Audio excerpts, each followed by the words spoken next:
This KFAN podcast is sponsored by Builders and Remodelers, exclusive Twin Cities provider of Elements Windows. Get the highest quality windows at unmatchable value. Visit buildersandremodelers.com for more details.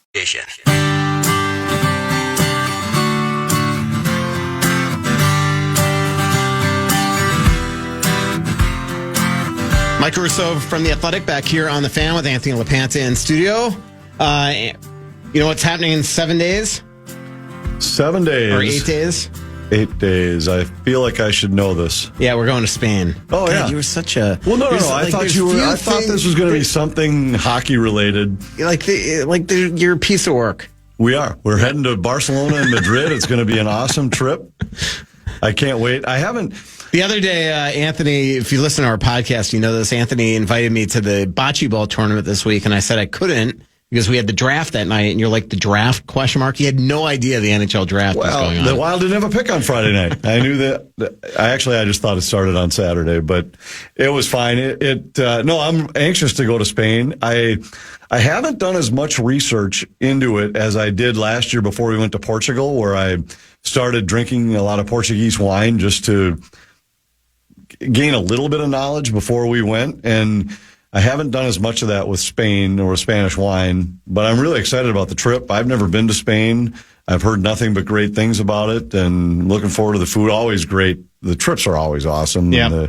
I know we've got some of our old regulars that are making the trip again this year and plenty of new faces, so I'm excited about it. Wild news just happened, a little less exciting than the Vegas-Toronto news that just happened, but the Wild don't tender qualifying offers to Graham Clark, Adam Raska, Luke Toporowski, and Ryan O'Rourke, so they'll become unrestricted free agents tomorrow. Marco Rossi and Michael Milne QO'd and become restricted free agents. The Wild essentially just retain their rights, which is what we expected. Vegas... Mitch Marner, long anticipated going to Vegas, but now it's a sign and trade. No tampering. No tampering. Didn't happen, and he signs an 8-year deal, $12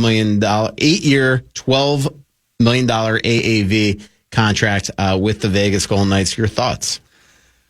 Well, I think it was pretty obvious throughout this offseason, and especially once Knies was signed, that Marner was out. And Vegas has been aggressive from the time they came into this league. Their moves have been aggressive, and this is interesting timing because they just announced, I think it was this morning or maybe yesterday, that Alex Pietrangelo is going to miss an entire season. They traded Nicholas Hague, so their big vaunted defensive core loses a couple big key pieces. So, this is a different path now to pick up a scorer in Marner. Marner, to me, was interesting because a couple of years ago, he looked like he might be the premier playmaker in the NHL. And for whatever reason, this year, it became obvious as the season was progressing that it wasn't going to be a long-term fit there. He seemed to take a lot of the blame for their shortcomings in the playoffs.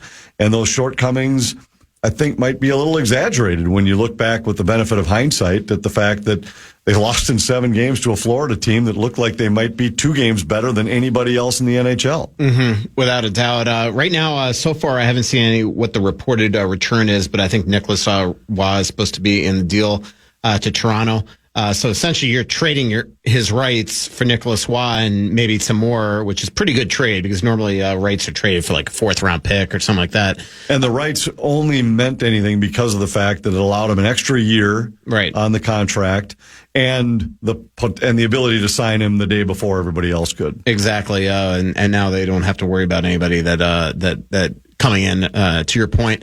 Somebody asked on the Bradshaw and Brian KFN text line, what does future considerations means? What could that turn into? In NHL, future considerations literally means nothing. It might mean an athletic subscription or something.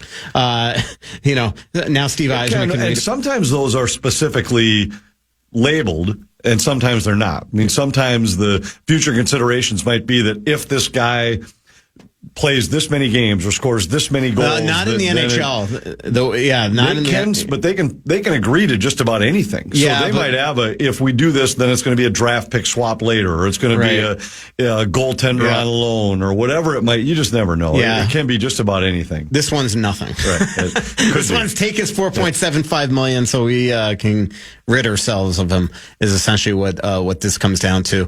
Kirill Kaprizov, I mean, it's really interesting. Marner gets 8 times 12. We're talking right now that Kaprizov, if he resigns here, could get 8 times 15 even. Maybe even more. Who knows? I mean, I know Lunani thinks that if he wants 18, the Wild are going to have to do it. But I bet Billy Guerin loves hearing Lunani weigh in on those kind of things. Yeah. That'll be my first question to Lou. What do you think Kaprizov signs for? Maybe Lou's lobbying to be the new agent for Kirill. Yeah. Maybe that is it. He's trying to get a little commission here. Lou's always got something up his sleeve. For sure he does, and he always has an angle, and it always works. Yeah. What do you think? What do you think of the Chisholm deal? I thought it came at. I had never thought that they would want to give him $1.5 million or something like that. And by the way, Brad Marchand looks like he's re-signing according to Elliot Friedman in Florida. So they've gotten Bennett done, Ekblad done, and Marchand done. They kept all 3, just like Bill Zito said on the ice after they won the Cup. But the Chisholm deal surprised me just from a depth standpoint, because as we know now, and I've been intimating on our podcast for a couple weeks, but Bill Guerin confirmed it the other day. Jonas Brodin's hurt. So the way it happened is that he was dealing with a shoulder injury all season long. He was cleared to go play in the World Championships. That he was completely fine, played in the World Championships, was unscathed, and then was working out, and it started acting up on him again. Flies to Colorado, has surgery about 2 weeks ago. He's supposed to miss camp and at least the beginning of the season. But now you don't have Chisholm. And as we know, Chisholm became quite handy last year. Chisholm was the guy that John Hines said, if we need a top 4 guy, it's Chisholm. If we need a third pair guy, it's John Merrill a lot of the times. And Chisholm was a valuable guy in that spot. So now this means that one of Buium, Juracek, or Bogosian at this point probably has to play top 4 minutes, at least at the start of the season.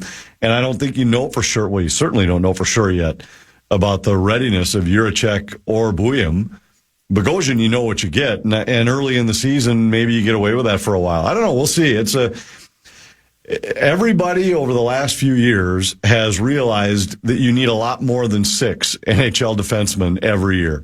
And to sometimes roll your eyes and say, well, he's a 7th D. 7th D are valuable right now in the NHL. In fact, 8th D are valuable because those players almost inevitably end up in a spot where they're in your lineup a lot. We'll see what happens tomorrow. I do think the Wild are going to probably have to add some depth. Definitely a third goalie, and probably a center. Somebody asked here, how's your golf game? So how was it this week? I heard you won big. We did win big. My game was good, but not great. I think I had a winning record in my matches, but barely 4-3-1 maybe in my 8 matches. Mm-hmm. My team won the tournament. It was 3 years in a row now we've won. This was, as you heard on our podcast, Vinny had labeled his team as the favorite, but it didn't work out well for him. It's just such a fun weekend. It's really one of my favorite weekends of the year. Such a great group of guys, a whole bunch of guys from St. John's, a whole bunch of guys from Totino Grace, a bunch of guys my age. We have so much fun and so many laughs that really who wins the tournament? I mean, there's a lot on the line, and it's a year worth of smack talk on the group me and all that kind of stuff. But it's so much more about the time together and the laughs. And anytime I get my 2 boys together, it's a special time. And then we surround them with their friends and some of my friends. And we had so much fun. Loggers Trail and White Eagle are great courses. We loved them. The weather was awesome. It just is it's a weekend that I look forward to every year. My golf game's okay. It's not as sharp as I'd like it to be. It's not as sharp as it was earlier in the year. I don't know what's going on. It's because you're playing too much. It could be, but Margot would probably would agree with that. We'll see. I'll have it dialed in again by the end of the summer. And one other cool thing that you've done already this offseason is you've gone back to the broadcast booth to do some Twins games. How was that? You went down to Tampa and did it from a minor league park, essentially, right? Yeah, I've had so far. And I don't know what the total number I'll end up with before the season's over, but it'll be a smaller number than what I've done in the past, where I was doing a little bit more than half of the pre and post game shows. But I had a TV series down in Tampa from a minor league ballpark that was interesting. It was different even from the days like when I was calling St. Paul Saints games at Midway Stadium. This is a ballpark that isn't really built for TV, certainly not for two TV stations to be in there at the same time. So it was tough. The lighting wasn't great. We were looking out a small window. You're pretty low because it's just a one-deck stadium. And it had a really strange feel to the stadium just because it was so small. And in the day game, it was empty because it was so hot. Nobody wanted to sit in the sun. So like the bottom 25 rows of the stadium had no people in them. So it had a eerie spring training-ish kind of feel to it. And then I had a radio series at home, and I hadn't done baseball on the radio for a long time, probably 20 years. And I had done a few Saints games on the radio in the early 2000s, had done Twins games on the radio in the late 90s. But yeah, that was interesting. I'd probably worked the same game as Dan Gladden maybe 1,000 times, but we had never worked together. And that was fun.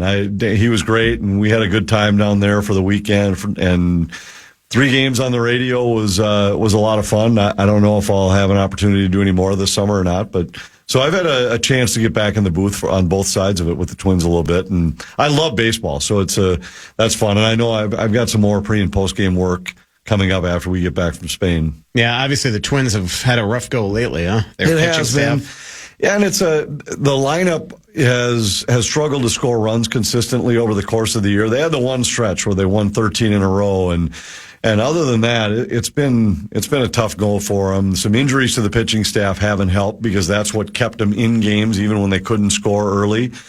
And when you lean on that night after night after night after night, eventually you're going to hit a little bump in the road. And they haven't been able to score their way out of that trouble. So we'll see. They've had all kinds of issues trying to keep their star players in the lineup over the last couple seasons. That's continued a little bit this year.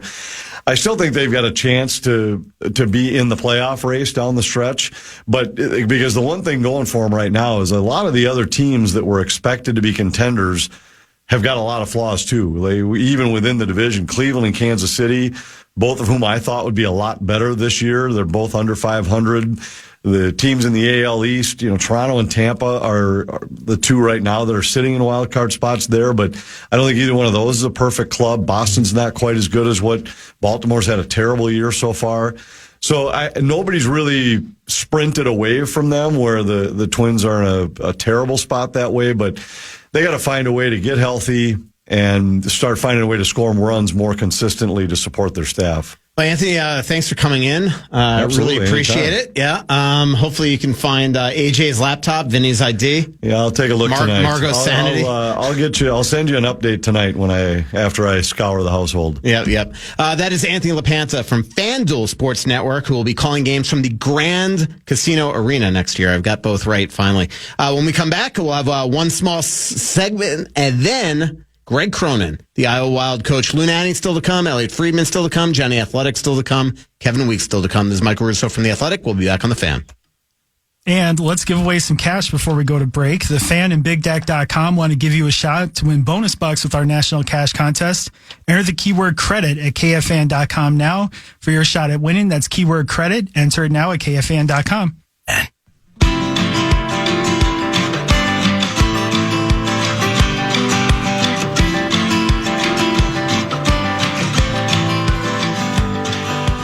Michael Russo from The Athletic, back here on The Fan.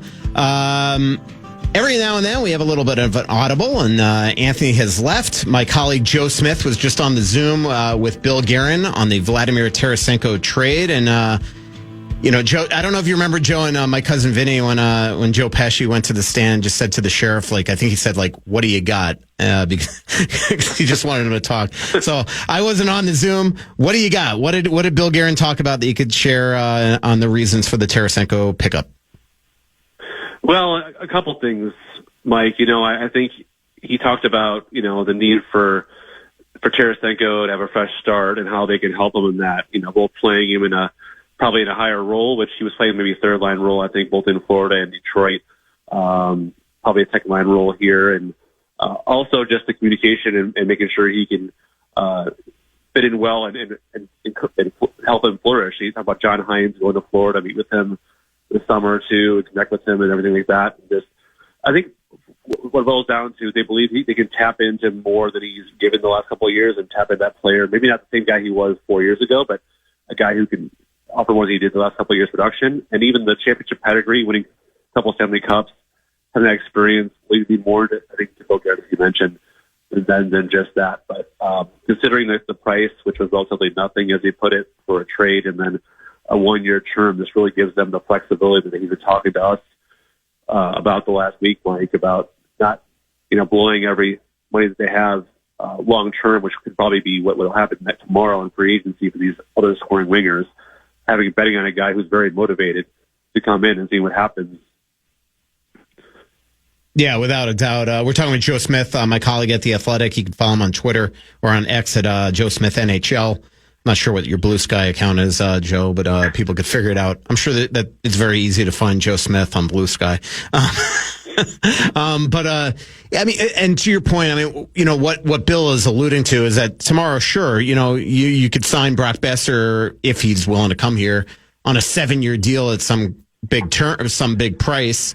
Or an Ellers at $8.5 million or something like that. But then it takes you out of what Bill has been saying, the game. They can't go big game hunting, try to make a trade for a star in the next, couple years. And so, this is sort of a bet to see if putting Vladimir Tarasenko on a second line with a mix of whether it's Ek or Rossi at center or Zuccarello or Boldy on the left wing, that this could get him going again. No, absolutely. And I don't know if people expect him to be the same Tarasenko that was the point per game player from previous years, but there's still a lot of hockey left in him. And I think, everybody who we've talked to or, the teammates really enjoy him as a guy, as a teammate who can be a positive influence on, let's say, maybe a Danilo Yurov, right? Or younger players that come in. And, if he were available as a free agent, I'm not sure what it would be or the term, but to get a guy on a 1-year deal offers that flexibility to give it a trial run and see what happens versus knowing tomorrow, like you said, there are guys that are going to demand more and longer term that they're maybe comfortable with having, and seeing kind of going with the team you have now, letting your younger players play as well.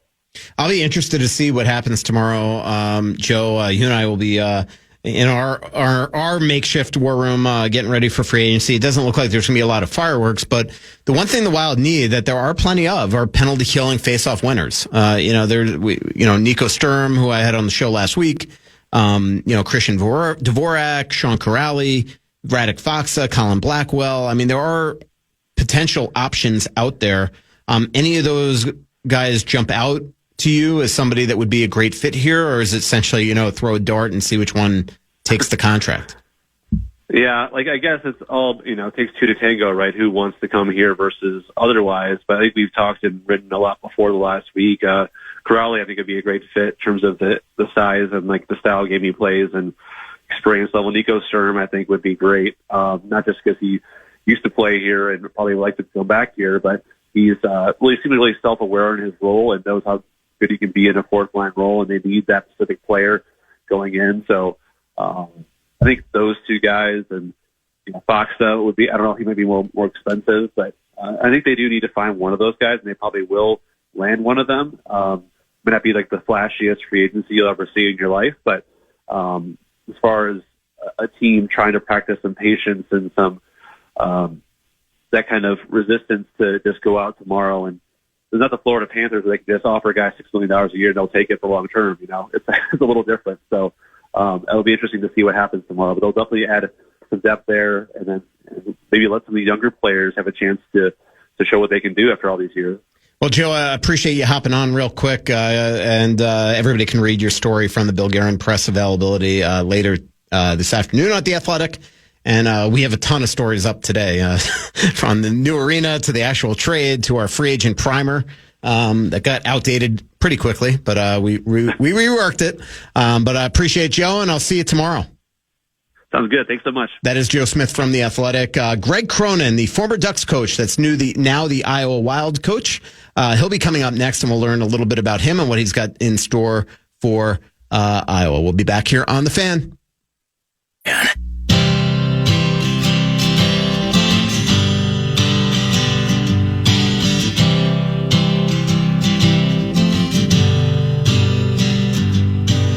Mike Russo from The Athletic back here from or filling in for Dan Barreiro here on The Fan. And My next guest was just down in Des Moines, Iowa. Now he's back home in beautiful Maine, but is just being introduced last week as the Iowa Wild coach. And I will tell you, the one thing about him is, man, experience is not something that he does not have.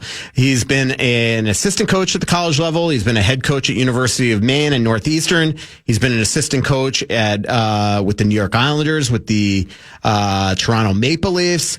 He's been with the National Development Team program, a head coach with the Bridgeport Sound Tigers, head coach of the Colorado Eagles, and the last 2 years, coached the Anaheim Ducks. This past year, 21-point improvement on the previous year, and his name is Greg Cronin, 38 years behind a bench. And Greg, you could have just collected your paycheck your final year in Anaheim and not coached, but you wanted to coach, and now you're going to be in Des Moines, and it shows how much you absolutely love this profession. Hi, Mike. Yeah, I actually had some people that I respect tell me to sit out and wait for somebody to get fired and then try and put my name into that process. But I'm a coach and I don't want to sit around waiting. And I love being around the game. I love being around people. And when I talked to Iowa, particularly Billy Guerin, and then working its way down to Matt Hendricks, I connected with two people who I really admire. I thought we meshed well.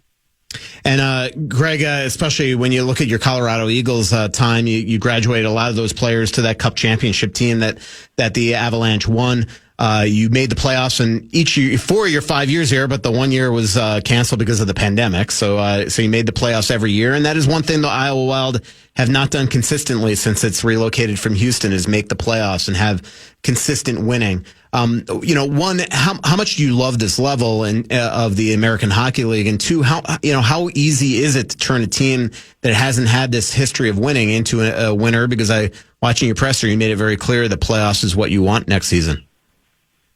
Well, you know what, I'm like, I think every coach will tell you this, that you need good players to win. I don't know the Wild team that well. We came out here, I think, whatever it was, 3 years ago, came to Des Moines and played Iowa when Tim Omni was coaching, and I specifically remember Rossi and Boldy. They were in that game we played in Iowa. It was from New Year's Eve, and they drove that team. I mean, those are unique talents. If you have a couple guys like that on your team that literally have a clear path to the NHL, they're going to make your team instantly better. So I can't comment at what on there. I mean, I know that 12 years they've been in existence, they've only made the playoffs twice. And for me, that market is ripe for a winner. And again, it's going to be a collaboration of myself and Matt Hendricks and Billy and the pro scouts putting together a roster that's going to be able to play at a playoff level. And I'm fairly confident that me and the coaches will do a really good job maximizing whatever they have down there. And obviously our goal is to make the playoffs. And the Wild have a lot of their prospects down there, from Hunter Hayde, who had a really good year, and Riley Height, who's going to be going there this year, Kampalainen, who's going to be going there this year, some quality defensemen like David Spacek, who has been exceptional at the international level, at least. Carson Lambos, another first-round pick. Jack Parrott, just a number of players that are going to be trying to graduate eventually to making the National Hockey League. We're talking with Greg Cronin, the new Iowa Wild coach. And Greg, what got you into this profession? Because obviously, I mean, you are a career coach. I mean, you started right as an assistant right there, right out of college, and it just seems like you have just never left. Well, it's funny. I went to the University of Maine to get a master's degree in business, and Dave Nonis, who was a GM of the Canucks and then the Maple Leafs, and he was in Anaheim. Like, he and I were actually taking MBA classes together, and then back then they had these graduate assistantship programs. I don't even know if they have them anymore. This is back in '88, and I just used the grad assistant coaching role as a means to pay for my education, and little did I know that I was going to get swept up in the passion and the genius of a guy named Sean Walsh, who died tragically at like 42, 43 at me. And I think he would have shattered all the coaching records in college if he had stayed in the game. He may not have caught Jerry York, but he was just an incredibly talented person. And he had a sidekick named Grant Stanbrook, who he coached at Wisconsin with Bob Johnson, some of the old timers that are listening remember that. He won 4 or 5 national championships at Wisconsin and 2 at Maine. So long story short, Mike, those two guys, you can't pick your parents, you can't pick your neighborhood, and you sometimes can't pick your coaching mentors when you're just taking a job. But I was very blessed to have those two people in my life, and they really kind of catapulted me into coaching. Yeah, I still remember Sean back in and when he was diagnosed with cancer, and he was somebody that I always watched because he was a New Yorker, and I grew up in New York, and it just seemed like he had everything that it takes to turn that program into something that was just great. Well, and that's what I think about. I always joke around. Coaches are kind of like pirates. We kind of sail along. We stop somewhere, get some ideas. We use the ideas. We go to the next stop, and gather some more ideas and use those, employ those strategies, those tactics, ideologies, and you try and make them personal so they're authentic. And I think the one thing about Sean was, and particularly when you think about this is in '88, there was no cell phones, there was no internet. I mean, we sold stuff. You had to sell people. Your reputation and your credibility was really the forefront of the recruiting. And he had just this incredible ability to communicate a vision and then to tie everybody into it. Like, he was constantly recruiting people, whether it was the Zamboni driver to be, part of the team, whether it was the bus driver to feel like he was managing the lines. He just had this incredible ability. And I was fascinated by it. And I wish I could be half the salesman he was, because he was just dynamic at it. Not many guys were marching up to Orono, Maine in the late 80s and early 90s to play college hockey, but lo and behold, we won a national championship in '93 with that team that won 42-1-2. I don't think they'll ever be broken again. Yeah, and star player on that team, former Mighty Duck of Anaheim, was Paul Kariya. What was it like to coach him? So I came in '93, '94. Paul was there for half a year. That was the year the Olympics had I think the Canadian and American teams had 6 or 7 UMaine players. It was an amateur Olympics back then. And I thought, Paul was he did everything 100%. Clearly, Grant Stambrick was a master in terms of managing Paul's game and also giving him all the information he needed to get better, both mentally and also athletically. And that, I think that decision by Paul to go there was really driven by a combination of Sean's, like I said, communication skills, and then Grant's ability to coach the athlete. And Paul's low maintenance, like, he does everything. He's looking for every advantage he can find. And it's, when you think about it, he played in the NHL, and the league was big and heavy. Yep. And dirty, and you could pull guys down and hold guys, and the points he put up. And that generation's mind-numbing when he played at about 175 pounds. Yeah, it's crazy. I remember his first year at Maine, I think he had 100 points, and then his second year in the NHL, he had 108. Just imagine that in those mid-'90s clutch and grab era type teams, and obviously goes on and having a great career with the Mighty Ducks of Anaheim at the time. You did not coach the Mighty Ducks of Anaheim. You coached the rebranded Anaheim Ducks, Greg, and obviously rebuilding situation when you got there. You had a lot of young kids. I'm sure you were asked to come in during this rebuild and sort of develop a culture there, develop a level of accountability. And I'm sure that at times you have to be hard on them, and that was one of those things that was sort of a big thing last year. You talked about in a story that with Pierre LeBrun recently about how this year you sort of took a little step back, used a lot of the veterans a lot more to deliver your message, and a lot of those kids just had really, really quality years for the Ducks, who were on the fringe of making the playoffs around the Four Nations. Can you kind of bring us through that time, your 2 years in Anaheim, and how your coaching style, you came in there, and how it changed maybe after year 2? So Pat and I think we sat down for hours. My first interview was budgeted for 2 hours. I was coaching the Eagles, and we were in Coachella Valley. I think we were in the semifinals, the playoffs. And we ended up talking for 5 hours. And we went really deep into a rabbit hole about the psychology, how to promote improvement, how to really aggressively encourage people to change habits. I mean, at the core of everything is how we manage our habits. And some people have lazy habits, and some people have negotiation habits. I mean, they come in different packages, and we went through the whole thing. And then the second interview we had was again budgeted for 3. It went for 6, and he wanted to actually put boots in the ground to the interview and find out how I coach, what I use for practice drills, we used for accountability measurements. It was like whether it was scoring chances or, individual compilations of stuff. And it was a unique experience. Like he specifically told me that he wanted somebody that could go in there and be fearless about holding people accountable. As I look back on it, Mike, I probably was a little bit too fearless. This generation of athletes is different than it was even 10 years ago.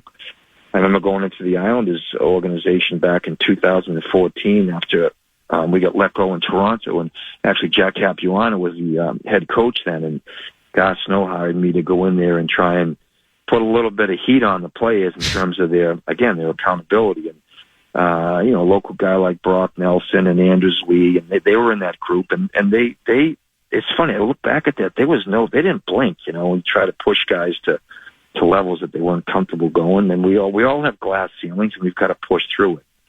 So, going back to Anaheim 2 years ago, I kind of went in there with a mentality that, try and create radical change. And I've said this repeatedly, radical change, you need radical measurements to do it. And I just feel like doing something passively in an environment like that, it's not going to move the needle as much as Pat wanted to.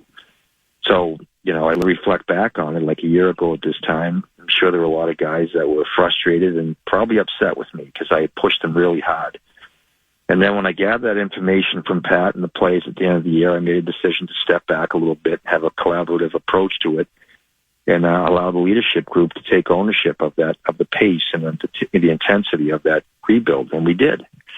And that's why, I'm sure the first year, which is painful, I'm sure that kind of set everybody up for the second year. Like, and I mean that sincerely. Like, I just think when you're trying to do things passive and you're hoping that they figure it out, it delays that process. And then the guys that really aren't comfortable with it, they're going to come out and they're going to respond to it, which is an opportunity to have a real, almost a surgical discussion with the person. And we went through it. And I thought we did a really good job this year. And you noted the numbers, the Four Nations tournament. We were like 4 or 5 points out of the playoff spot at the trade deadline. And the success we had over the last 30 games is all driven by young guys. So I'm proud of what we did. I mean this without in an egotistical way. I think that Joel Quenneville set up really well.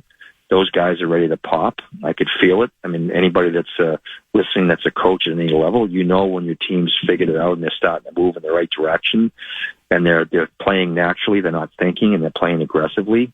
That's where they were at, I think, when the season ended. We're talking with Greg Cronin, the new Iowa Wild coach, just coached the Anaheim Ducks for the last couple of years. And, I know that you didn't see it coming, obviously, the firing Greg. And then when they hired Joel Quenneville, do you think almost that it was just one of those things, like, that it was just too good of an opportunity maybe for Verbeek to pass up, and that you just wound up being in the crosshairs of that? Or, like, in a weird way, does it almost make you understand it more, I guess, if that's the right way to say it? Yeah, I still don't know, Mike. Like, when I got fired, I was shocked, it's one of those moments you'll never forget, the rest of your life, because when you look, like, you look at data. I try and live in a factual world. 21-point increase. We had the first winning home record in like 7 years. Our home record after Christmas was like 15-8-2. All the young kids were over like half a point, 0.75 points per game. The last 30 games with zero power play help. We had a real dysfunctional power play. And then probably the most impressive stat was every one of the young players was either even or plus in the even strength plus minus, which is phenomenal. Yeah. So I shared that with Pat when he fired me. I said, Pat, here's why I'm shocked. Like, take the analytics, because that can be, to me, is a debatable subject. But because we weren't very good analytically, we were better analytically a year ago than we were this year, but we were a much better team this year. But the players, the attachment to the value system, whether it's points, plus, minus, records at home, we're all trending in a positive way.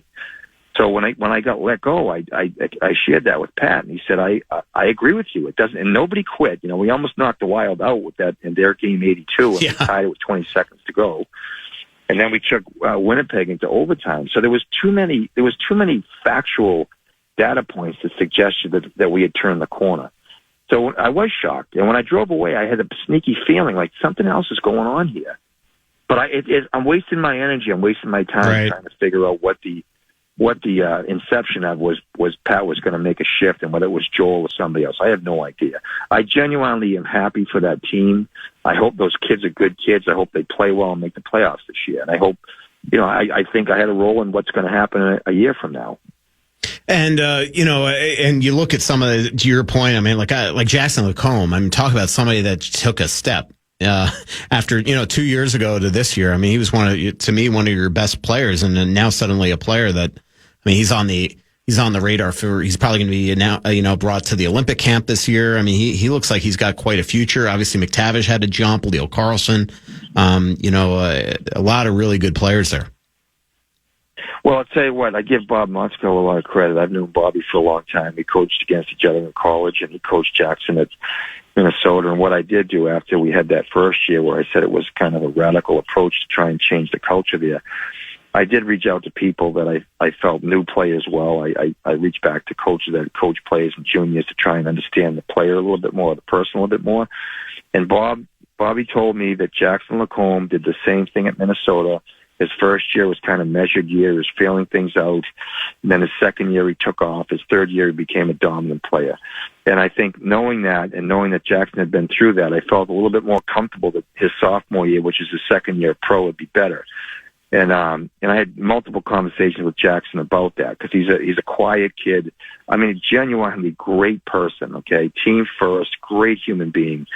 He came out this year and he got sick, so he missed the first couple games. He came back and looked like he was stumbling a little bit, sat him out, and then he came back and he never looked back. So, it's like amazing when you talk about all those young players. Like the one guy that I thought had the biggest change was Trevor Zegras, because he had gone from really a skilled perimeter player we challenged him to get to the inside, be more physical, be stronger at the net front.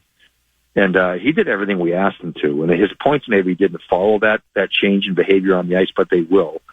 And he became, to me, he became a real reliable player on both sides of the puck. We're talking with Greg Cronin, the Iowa Wild coach. A couple more for you, Greg. I heard that you have a really good relationship with Jim Harbaugh. How did that come about? So he got interested in the hockey. I don't know where it came from, what member of his family, but he and his son Jay came to a game. I forget who we were playing, but he came down early. One of our media relations personnel explained to him that I was a big college football fan, and all you guys out there in Big Ten country at Minnesota are all too familiar with what he did with Michigan and his national championship run, and I've kind of followed his career from a distance. And we just had a real hot stove conversation, he and his son Jay and myself, just specifically about how do you accelerate development? What is it that allows players to accelerate and develop quicker than other organizations? And he's got a lot of sayings. You see any of those shows about him, it's like, who's got it better than us? And it's really about living every day to the fullest. And there's a number of pieces of signage and quotes that he uses to strengthen that. But basically the spirit of his message is to get better every day, confront mediocrity, right? Nobody wants to coach mediocrity. People want to coach excellence. And the one thing that we did come to a conclusion at, and I believe him, is that when we baked it all out, I asked him one thing that he felt allowed all of his teams to grow, is he said that he identified leaders that led naturally. I mean, we all know Tom Brady. That's is a fascinating discussion about what he did with the Patriots, but he talked about leadership and how those leaders have to drive the culture. They have to do it every day. They have to feel comfortable confronting people, even if it gets to the point it's a fist fight, and he wants people to mirror that behavior. And then once you find those guys, he said you need less of the coaches, and then you need more of the players. And I thought that was really appropriate. I don't think leaders grow on trees. I mean, part of them have it in their DNA, and some of them have to be cultivated. But ultimately, if you're not fearless and you're not convicted in what you're doing, then you really can't walk the walk. And he had. I'm not going to go through names, but she had players that he had coached that were able to do that, live that life, and it really helped him as a coach. So it was just an awesome. We talked for like an hour and 10 minutes. It was a great experience for me. That's awesome. Greg, final question for you. So what is the plans the rest of the summer? Obviously, I can hear the birds chirping in the background. You're back home in Maine. I envy that. But what are the plans in terms of whether it's just watching videos or calling some of your players? Hopefully the Wild have a big day for you tomorrow and sign some really quality players that they can use both here in Minnesota and Iowa. And then when do you get back and all that?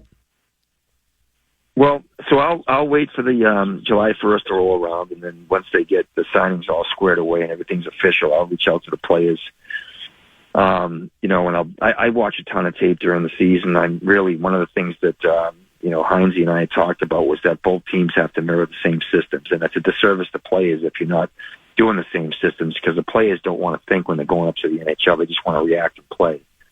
But I'll watch some video. I'm going to talk to the players, and I think all coaches feel the same way. It's the summertime's a time to decompress and then get ready for the season. I got to find a place to live in Des Moines. I've actually been through there a couple times. A great, great small city in the Midwest. So I'm looking forward to that.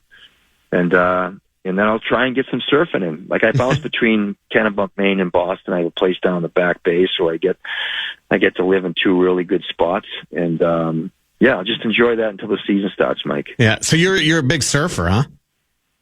Yes. Wow. Yep. Avoid the sharks. I was having a long conversation with Judd Brackett the other day about where these sharks are coming from in the Cape right now. So be careful. Yeah, I know where they're coming from. They come in from Chatham. The sharks have now put like a nursery there. So we actually have them up here. A great white shark actually killed a woman about 3 years ago swimming off the coast of Portland. Jeez Louise. So I've seen a few of them in the water when I paddle surf, so I stand up paddleboard and I surf off the paddle. It's like a surfboard design stand up, and I've seen them out here, but fortunately I don't see them near me. They're kind of in a distance chasing the seals. Yeah. Stay away from those. Anytime you see a seal, get the heck out of there. So, well, Greg, hey, really looking forward to it. I always enjoy talking to you when we're in press scrums, but looking forward to getting you know more. And when you're back in town, I'd love to do a profile on you. Great. Thanks, Mike. I appreciate it. Yep, that is Greg Cronin, the new Iowa Wild coach. Wild have a lot of prospects coming, and they'll be putting in Iowa this year 2 or 3 more additions to the ones that are already there, and obviously they'll be looking for some better success than they've had here. When we come back, we're going to find out where Lou Nanne is. We got Elliot Friedman still to come, Johnny Athletic still to come, Kevin Weeks still to come. We'll be back here on The Fan.